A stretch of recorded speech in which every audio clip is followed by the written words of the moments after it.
British government has proposed anti-terror laws, which would require nursery staff and registered childminders to report toddlers deemed at risk of becoming terrorists. Set to come in force before the general election, the directive is contained in a 36-page consultation document issued by the Home Office in a bid to bolster its Prevent anti-terrorism plan.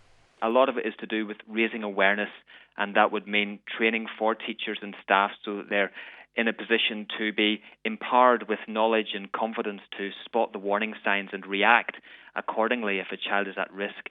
And it's no different to spotting the warning signs of other types of abuse.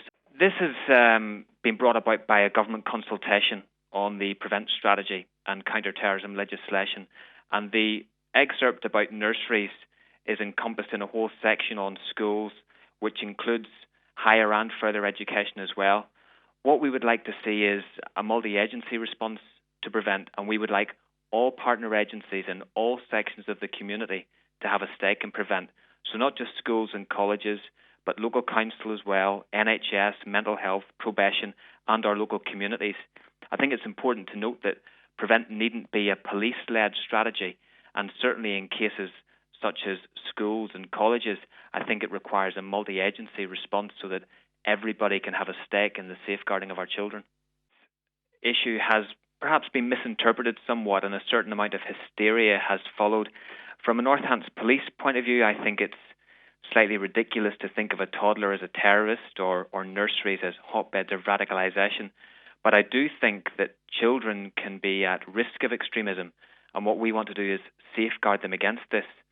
And I'd like to stress that this means safeguard against all types of extremism, including extreme right-wing ideologies. Critics said the idea was unworkable and heavy-handed, and accused the government of treating teachers as spies. The government said they were currently consulting on statutory guidance, which will set out types of activity specified authorities should consider when complying with the proposed duty. For schools including nurseries and other childcare providers, we would expect staff to have the training they need to identify children at risk of radicalisation and know where to refer them for further help if necessary. Nathaniel Emersanson, The Report. Well, joining me on Skype now to discuss this last story that we've seen is Sir Peter Fahy, who's counter-terrorism lead and chief constable in Greater Manchester. On the phone, we've got Yusuf Patel, who's an educational consultant, and Professor Gus John, who's an honorary fellow at the Institute of Education. So welcome to the programme, all of you. Sir Peter, this measure, insofar as it requires childminders and nursery school teachers, this is a step way too far, isn't it? Well, the first thing I'd want to say is that this is a government policy. I'm not a spokesperson for the government, but obviously I work as a senior police officer in this field and work with schools and other agencies in a wide field of issues.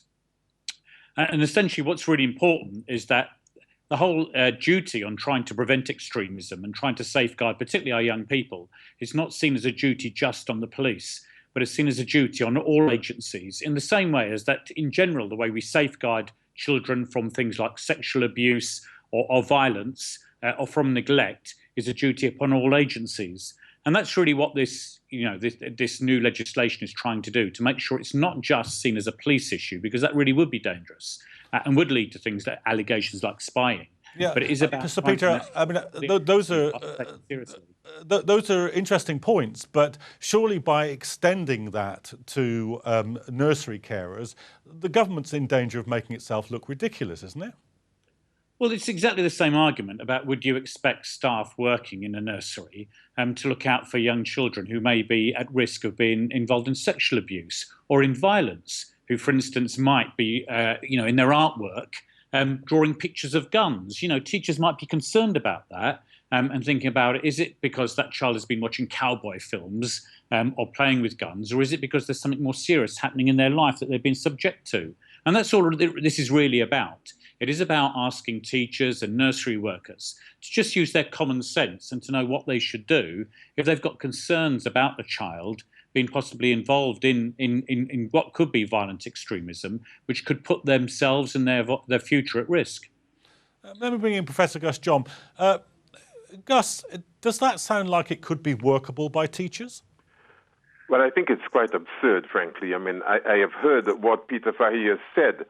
The point is this: teachers already, and particularly early years practitioners, childminders, nursery staff, etc., have got in place measures for, as Peter was suggesting, assisting children in understanding and protecting themselves from sexual abuse. The NSPCC has assisted them with guidelines to that effect. There is the underwear rule, for example, and all of these documents are in place, and teachers have been alert to those matters for a very long time. I cannot for the life of me understand how teachers could be expected to teach about fundamental British values of democracy, the rule of law, individual liberty, etc., to children between the ages of 2.5 or 1, for that matter, and 5. I mean, what is that about? Teachers already teach children the kinds of values that they need in order to be able to organize their lives effectively and become adjusted social beings. It's used to do with respect. It's used to do with tolerance. The one thing parents and teachers are constantly on about the kids is about sharing, respecting one another, understanding why certain things hurt their peers, and so on. So unless it is being suggested that by a child drawing a gun, it is indicative of some extremist activity going on in their home, and I would ask the question: is it suggested that these measures, that duty, should apply to schools all over the country, middle-class white enclaves, Middle England, where there are very few Asian people, let alone Muslim people, etc.? Is it seriously being suggested that in all of those schools, teachers do not have the capacity to guide young people such that they can come to an understanding that these conflicts operate within society and generally understand how they should actually be relating to them? This is about Islamism. It is about targeting Muslim families and Asian families generally. And, for example, this kind of care the government is taking about those matters is not evident in terms of the public sector equality duty on race and other protected characteristics. Okay, so Gus, there is an imbalance in the way that... Gus, just let me put those points to Yusuf Patel, because that last point that Gus John made, is that a concern that you have, Yusuf? Hi, Yusuf, can you hear me? Hello, yes, sorry. I think that's a very strong point. I think we're asking childcare professionals to make snap judgments about what essentially are innocent statements and what are extremist ideas. And I think that is putting extraordinary pressure on childcare professionals to make that judgment, because to this day, we still have very little idea as to what extremist ideas are. In terms of are certain ideas which are unpopular politically, are they extremist ideas? Are ideas that are socially conservative, are they extremist ideas? And we are none the wiser as to whether they are or not.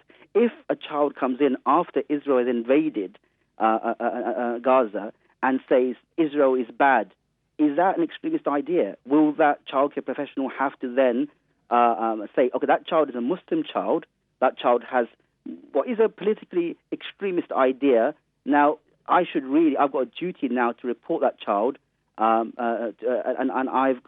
if I don't report that child and it's subsequently found out that child has mentioned that, then I'm going to be in trouble because now Prevent is under a statutory footing. If Ofsted come in, I'm in trouble. And I think that's just let me ask Sir Peter. Just let me ask Sir Peter about that. Sir Peter, isn't this the problem here? That you made the parallel with children that might be facing sexual abuse. But the difficulty here is that the parallel doesn't quite work, does it? Because there's an overwhelming social consensus about that issue. But the kind of issues that you're liable to be dealing with, the political issues that you're liable to be dealing with in the case of the anti-terror legislation, are by no means so clear. Well, I think the first thing I would say is it's really important that institutions like schools and universities have that debate, so they're really clear about what is acceptable and not acceptable. And it's not left as a matter for police officers or legislators to decide. But I'd come back to it really. It's exactly the same issue that if, a young person came into the school and said, I hate all Muslim people or I hate all Jews, whether it's a white school or a school in an Islamic area, I would expect teachers to be concerned about that and to take some action. And that's the sort of core values we're discussing here. I absolutely accept that it must not get into issues about people having political views. And I think the guidance is pretty clear about saying that, in fact, schools should have this sort of atmosphere where people can debate difficult international issues. But I'm just as concerned about white schools where, for instance, parents have refused to allow their children to visit the mosque as part of a religious education program, as the sort of other examples that Gus has given.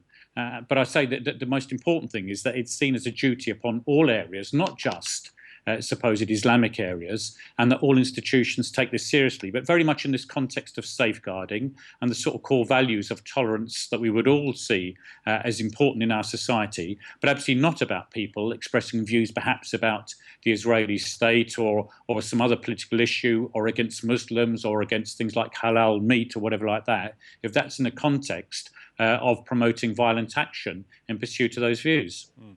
But I mean, as your discussion there points out, those are debates, whereas really the question about sexual abuse is not a debatable issue. But just let me ask you this: do you think that the prevent agenda is now beginning to move into territory which may land it back where it was at the end of the last administration, when the Parliamentary Select Committee really gave it a pretty substantial thumbs down? Because it had been extended in ways that made it unworkable? Well, no, I think it's actually much healthier if it's extended into this area around tolerance and understanding, and making sure that institutions do allow healthy debate, but at the same time in a context where they are looking out for people who may be vulnerable, of doing things like travelling to Syria, of things like becoming the so-called jihadi brides, which I think we would all be really concerned about, or about young white lads being drawn into violent right-wing extremism. I think it is quite right that all institutions. I think the big danger is if somehow prevent is seen as a secret process, a covert process, and is just left to the police.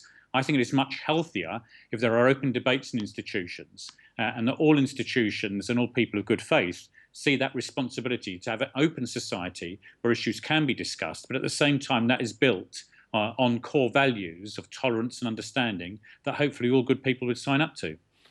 Professor John, do you think that's going to happen? That given the political environment and the kind of media concentration over issues to do with the Muslim community, that this would end up with as many right-wing extremist ideas or EDL members reported as it will members of the Muslim community? Well, I see this as a recipe for disaster in the following ways. I believe that it is encouraging, or for that matter, requiring teachers to point fingers at the parents or relatives or families of the young children in their care, young children who cannot, by any stretch of the imagination, be expected to take on issues such as the British values of democracy and the rule of law, etc., at that age. So therefore, it is going beyond those children to adults in their lives in an indiscriminate manner that can lead to serious injustices. That's my first point. My second point is that there are already procedures and policies and guidelines in place which can help teachers deal with the matters that this prevent agenda wants to put before them. And if the government were to be more even-handed with all of this, and make sure that the nurseries and schools and colleges and universities apply the public sector equality duty, where, for example, issues to do with respect and tolerance for people of different faiths and beliefs could be dealt with under that duty, then it would have no need to extend this wretched prevent agenda to all aspects of young people's lives. I mean, God knows the next thing they would want to do is to have some test to see whether in the amniotic fluid of pregnant mothers, there is a chance that some being might emerge that has extremist tendencies. It's completely ridiculous. Okay, Yusuf, the talk in this discussion has already moved away from what might be happening in nurseries to an environment where there would be a political debate.